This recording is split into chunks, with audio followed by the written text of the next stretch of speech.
Oke, contoh ini di USD JPY teman-teman, ya di USD JPY kita lihat di sini ada menggunakan iTrend, ya kita di sini menggunakan iTrend. iTrend di sini menandakan bahwa confirm dan expired-nya no, ya sangat jelas. Confirm dan expired-nya no. Nah selanjutnya dari informasi iTrend yang didapatin di sini, ya iTrend confirm dan expired no, kita tahu bahwa trend di USD JPY ini dalam keadaan downtrend. Ingat, ininya harus daily, ya. Nah, ketika teman-teman sudah dapetin informasi iTrend di daily-nya, teman-teman pindahkan ke USD JPY di H1, ya, di H1. Teman-teman lihat ternyata di sini ada unfilled order warna merah, supply, ya. Ada iZone supply di sini. Maka, teman-teman informasi di time frame H1-nya ya. Informasi time frame H1 tadi teman-teman lihat iTrend-nya, kemudian pindah ke H1-nya, teman-teman lihat ada enggak zone atau iZone yang ada di bawah EMA 200 ya. Oke, jadi ternyata masih banyak permasalahan-permasalahan trader pemula yang masih mengalami hal-hal seperti ini ya. Dan trader-trader tersebut tidak hanya ada di lingkungan kita, di lingkungan NFC, tapi juga ada di lingkungan di luaran sana, mungkin jauh lebih banyak datanya gitu ya. Nah, hal-hal atau permasalahan-permasalahan seperti apa sih, Mas Teguh, yang sering dialami sama trader pemula? Nah, di sini kita akan bahas satu persatu, teman-teman. Selanjutnya juga, di sini juga saya akan kasih tips dan solusi buat teman-teman agar teman-teman menjadi trader yang lebih baik, trader yang lebih bijaksana, dan lebih profitable tentunya ya. Oke, yang pertama teman-teman ya, yang dialamin sama teman-teman trader pemula ketika dia trading, ketika dia terjun ke industri forex ini, mereka terlalu banyak ingin tahu. Nah, kenapa saya bilang terlalu banyak ingin tahu? Bukankah terlalu banyak ingin tahu ini bagus, Mas Teguh ya, untuk menambah ilmu-ilmu dalam karir tradingnya gitu ya? Saya bilang yes, bagus. Kalau misalnya teman-teman bisa memilah dan bijaksana ketika teman-teman sudah tahu dengan metode-metode tersebut gitu ya. Banyak trader pemula yang ingin juga bisa bagaimana strategi support dan resisten digunakan. Mereka ingin memaksimalkan support dan resisten digunakan dan menghasilkan profit secara maksimal menggunakan teknik tersebut.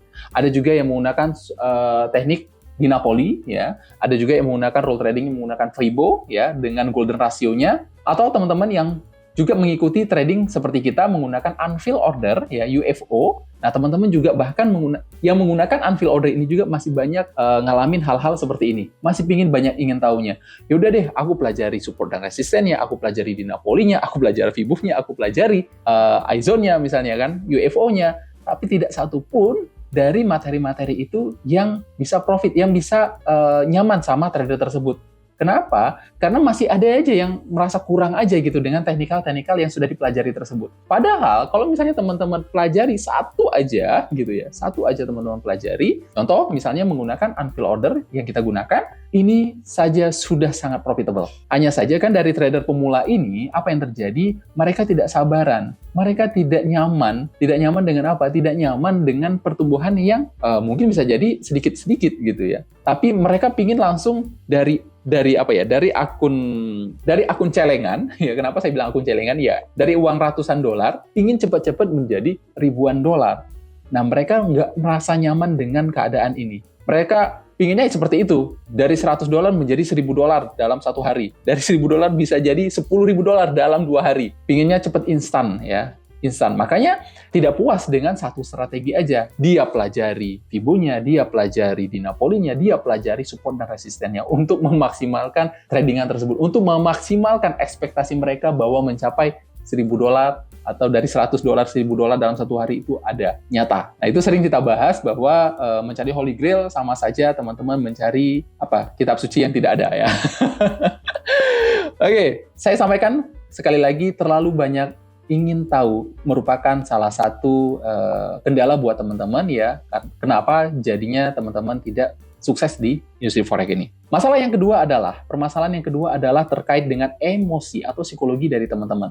Teman-teman sudah dapetin strateginya ya. Teman-teman sudah dapetin strategi menggunakan iZone misalnya, menggunakan unfilled order ini gitu kan. Psikologi yang terjadi apa? Psikologi yang terjadi adalah kita sering banget menyampaikan ke teman-teman untuk selalu menggunakan stop loss. Nah, ketika kita suruh teman-teman menggunakan stop loss, banyak trader-trader ini yang takut memasang stop loss-nya.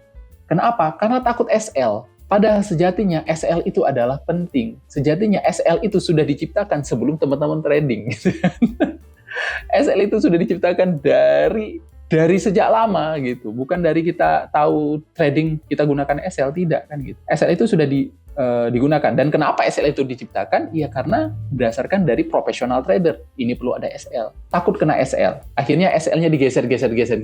Ada satu area teman-teman sudah pasang, sudah buat trading plan-nya, aduh ini harganya turun untuk ambil buy misalnya ya. Hampir kena SL, aduh ini kena SL, hilang ini saya, langsung sekian dolar ini. Saya perlu turunin SL-nya nih kayaknya. Takutnya khawatirnya dia naik ke atas. Takut kena SL pokoknya lah ya. Ketakutan lain misalnya apa? Takut tidak TP. Itu juga merupakan permasalahan dari trader pemula. Harga udah masuk, floating profit, wah ini seneng. Floating profit seneng, biru-biru ini seneng gitu kan. Tapi nggak senengnya itu ketika, aduh mau kena TP aja jauh banget. Padahal TP 1 yang cuma 15 atau 20 pip. Kenaik ke 20 pip ini jauh banget, ini lama banget ini. Baru 5 pip udah di-cut. Nah ini dia, berhubungan dengan emosi dari trader pemula. Ya, berarti psikologi dari teman-teman yang masih ngalamin hal seperti ini masih belum oke, ya, masih belum baik. Sebenarnya kalau misalnya teman-teman masih ngalamin ketakutan tersebut gitu kan, takut SL, takut TP, atau takut apa lagi? Takut entry bahkan ya, takut buat trading plan juga ada ya. Takut buat trading, aduh aku nggak mau buat trading plan, takut ini, ya udah berarti nggak usah trading aja teman-teman. Takut apa lagi? Takut ini risknya kebesaran nggak ya? Nah, itu permasalahan juga ya. Karena dia masih nggak tahu risk segini ini nyaman nggak buat saya. Risk dengan 0,5% ini nyaman nggak buat saya ketika stop loss. Jangan ketika TP teman-teman hore-hore, euforia, senang gitu ya. Tapi ketika SL malahan jadi drop, malahan jadi ya kenapa SL? Malah menyalahkan ya gitu ya. Nah tipsnya adalah ketika teman-teman masih mengalami rasa ketakutan ini, berarti ada informasi yang masih belum sampai ke teman-teman atau yang masih belum teman-teman dapatin. Didapatinnya dari mana Mas Teguh? Di video kemarin ada saya bahas tentang backtest ya. Teman-teman perlu ngalamin prosesnya dalam backtest ya. Untuk itu teman-teman ya, saya sampaikan ke teman-teman yang masih ngalamin permasalahan-permasalahan tersebut, yang masih ngikutin strategi A, B, C, D, strategi yang pelajari lagi strategi A, pelajari lagi strategi B-nya, coba lagi tambahin indikator ini, tambahin indikator B lagi gitu ya. Terus aja teman-teman mencari strategi yang 100% teman-teman pingin dapetin gitu ya, pingin dapetin profit 100% tanpa ada kesalahan gitu. Berhenti ya teman-teman, teman-teman hanya perlu ikuti satu rule saja. Contoh, kita di seminar, ini kalau misalnya teman-teman nonton di bulan Maret ya teman-teman, di bulan Maret ini kita ada seminar di tanggal 18 Maret besok selama 5 hari bersama Duyan Anggara dan teman-teman NFC. Nah, di sana akan dibahas dari awal, dari permulaan teman-teman mengenal industri forex. Sampai teman-teman mendapatkan sebuah rule yang sangat-sangat hitam dan putih. Kalau misalnya A, ya A. Kalau misalnya B, ya B. Kalau misalnya saya mau entry, saya mau ngambil area yang ada A, B, C, D. Kalau misalnya itu nggak ada, maka dilewatkan. Nah, sehitam dan seputih itu ya teman-teman ya, sangat jelas. Nah, di sana juga teman-teman akan diasah juga psikologinya. Ya, tadi ini saya sudah sampaikan psikologi buat teman-teman ya. Tapi tidak hanya itu, mungkin di psikologi sama Mas Duyan Anggara ini teman-teman akan terasa ditampar-tampar ya. Ditampar-tampar bukan pipinya, tapi mindset teman-teman, ekspektasi teman-teman, psikologi teman-teman terhadap trading ya. Selanjutnya teman-teman, kalau misalnya teman-teman mau sukses di industri forex ini juga, yang terakhir adalah teman-teman hanya perlu ngikutin rule strategi tersebut, dapetin strateginya, udah ikutin, plak ya, udah. Kalau misalnya kata strateginya ambil area yang seperti ini, kemudian ada ininya, ada areanya ini, ada tanda ininya, udah ini diambil, selesai. Itu ternyata profitable. Ingat, kalau misalnya ada SL Mas Teguh, ini udah SL 5-6 kali Mas Teguh, apakah masih diambil terus? Ambil. Makanya teman-teman perlu data backtest, teman-teman perlu menggunakan akun demonya atau menggunakan akun belajarnya. Untuk apa? Untuk nambahin PD teman-teman.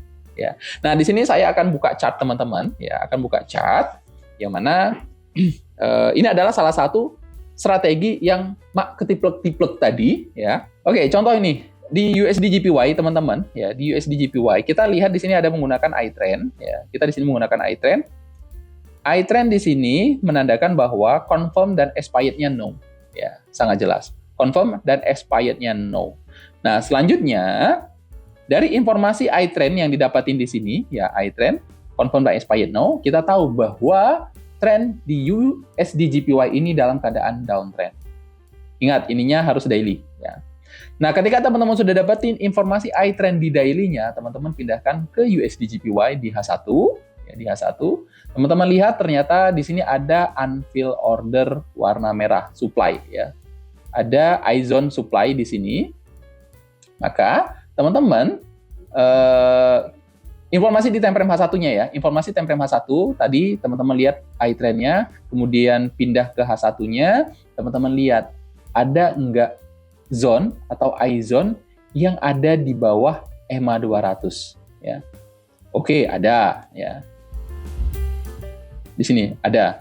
Nah, selanjutnya apa? Selanjutnya teman-teman cari zone yang ada garis warna hijau ini atau yang sering disebut dengan garis EMA 9 ya.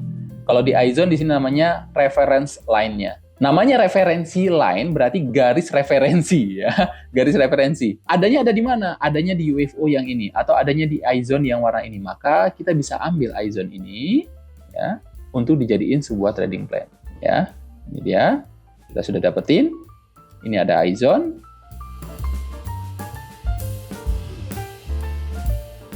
Kemudian kita pasang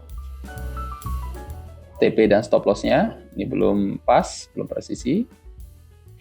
Ops, keluar. Oke, sorry. Agak susah menggunakan tab. Nah, ini dia. Ini kita pasang stop loss-nya. Untuk stop loss yang ini, 47. Kita bulatkan dulu ke 48. 48 ditambah 7 jadinya 55. Oke, nah ini stop loss-nya di atas, entry-nya di 149194, TP-nya di 148838, TP2-nya di 148482, dan TP3-nya di 148126. Ini adalah sell limit ya. Teman-teman bisa ambil posisi sell limit di sini. Oke. Ya. Nah, ini adalah rule yang mak ketiplek-tiplek tadi. Ya, jadi teman-teman ikutin aja rule ini, teman-teman sangat sudah bisa making money. Oke?